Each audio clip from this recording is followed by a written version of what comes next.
about sa education na nandito sa ating professional dashboard. So, ngayon nandito na ako sa aking professional dashboard. And then, may makita tayo ditong tools. Then, scroll down lang tayo. Tapos, may makita tayong education.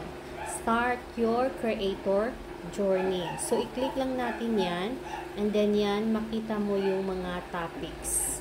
So, ito na yung mga topics. Get started. Develop a strategy. Grow your audience. Reels 101. Create Reels. Protect yourself and others. Advice from live creators. Reels. Advice from top creators. So, kapag matapos mo siyang ma-explore bawat isa, may makalagay na done. So, meaning natapos na siya. Tapos, kapag i-click natin itong in progress, ayan, start next topic. So, same. So, bali, natapos ko na siya. Kapag new naman, same pa rin. So, walang bagong topics. Kapag complete naman, same pa rin yung lumabas. So, meaning, walang panibagong topics na narito ngayon. So, ngayon, kapag matapos nating ma-explore yung education, makakuha po tayo ng mga badges. Ito po yung sa bandang ilalim, education badges. So, see all lang natin.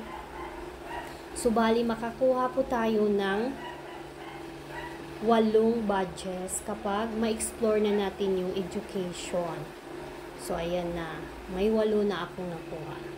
Back tayo. So, dito sa achievements, ayan, ito na yung mga badges na na-earn ko. See all lang natin, ayan, may mga badges ako from Reels. So, nakakuha ako dito ng 5. And then, dito naman sa levels, so meron akong 3, level 1, 2, and 3. Hanggang 3 lang ako. Then, back tayo. And then, dito naman sa education, nakakuha ako ng 8 na badges. Ayan na siya.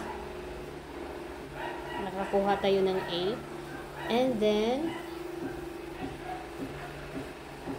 yan na yung ating mga achievements at saka yung mga badges na nakuha natin.